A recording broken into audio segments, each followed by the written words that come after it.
The Minister for Broadcasting has conferred on me a great honor by asking me to inaugurate and give the first lecture in the Patel Memorial Series. Vallabhbhai Patel was a great man. He worked for the deliverance of India from foreign rule and he lived to see it fully achieved. In the work of reconstruction which followed, he saw to the integration of all the states in the Indian Union. About 40 years ago, Vallabhbhai Patel gave up the legal profession when the motherland wanted one of his type for the gigantic struggle for liberation. But alas, before India could well get on without him, death snatched him from us. It was said of Augustus that it would have been better for Rome if Augustus had never been born or had never died. This can be said with great truth about India and Sardar Patel. It is not intended that this lecture should deal with Sardar Vallabhbhai Patel's life. But what I shall talk about today, the efficient administration of our country, was a subject uppermost in his anxious mind when death was relentlessly approaching him. If one wrote a book on any subject, it would be a grave defect if anything important and relevant to the subject were omitted. When writing a book, one must be careful also about the amount of emphasis that is laid on each aspect that is dealt with.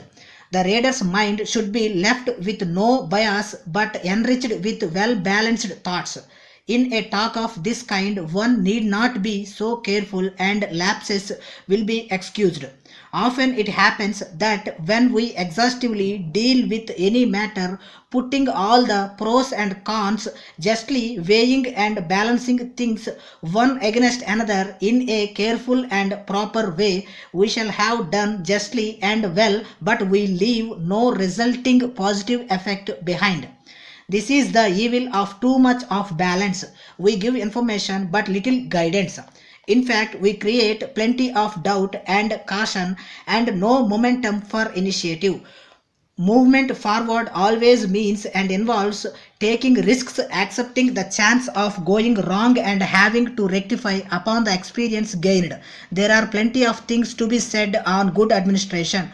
But if I proceed to collect them all and put them before you, I shall not have done anything very useful. Indeed, I doubt my ability to do such exhaustive analysis with anything like satisfaction to myself, not to speak of the effect on the listeners. We have turned the British out and we have told all the people of the land that it is good for them that they now govern themselves. But afterthoughts lead one to some doubts. Our hopes can be realized only if and to the extent that the administrative setup is satisfactory. If anyone investigated into what most people in India desire as regards government, whether they want democracy or whether they want a federal or a unitary government or whether they want the American type of democracy or the British and so on, I guess we shall see that the people want honest, efficient, prompt, just and sympathetic officers, and they do not mind the form of government. The constitution has been settled on the basis of democracy, universal adult suffrage being the foundation thereof. The selection of representatives who will yield supreme power in legislation as well as in amending the constitution itself is left to the people, every individual's judgment weighing the same as every other's. No qualifications are prescribed for standing as candidates. Anyone may be elected. Something like the principle underlying the universal postal system, where distances do not count. An Anna will carry your postcard to the neighboring village as well as to distant Kolkata or Karachi or Cape Cameroon.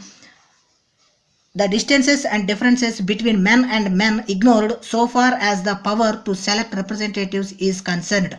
That is a settled and final affair not to be disturbed till another Plato or Manu is born. What I shall now talk about, however, is the type of men required for the satisfactory administration of a tremendously big area and big population such as India is, or even a single state like Bombay or Uttar Pradesh or Bengal is, or even the reduced units down south. In the selection of personnel to fill official posts, whether judicial or executive, the principle of universal equality is not enforced and qualifications do count. The people expect a rise in the general standard of comfort, and this too not for one class at the expense of another, but among all classes, generally urban as well as rural. Apart from technical advances leading to increased average national income, which will go towards bringing about a rise in the general standard of living, the importance of an efficient administrative organization is very great. No people can be happy with an inefficient government or with a government that is not firm and impartial. The psychology of the caste nexus and of class differences is strong in India. All the greater is the need for firm and impartial officials, and the common people know this. For any administration to be good and efficient as a whole, we want the right type of men. The quality of the men placed in position is more important than the laying down of rules and methods of operation. The caste consciousness is a hard reality. It unites and divides in a very real manner today, whatever be our goal. And today is most important in matters of administration. Short-sighted favoritism and concessions to produce contentment among classes and castes will be very short-lived and deteriorate into a constant pandering to intrigues and factions if we do not look to the real efficiency of the administration. Several causes have combined to raise the level of comfort that is aimed at in our country among all classes now. Although desires have gone up, the national income has not materially increased in that proportion. Hence, the mental condition of our people after the achievement of complete independence is not one that can at all be described as happy. This is so especially in the case of those who are recipient.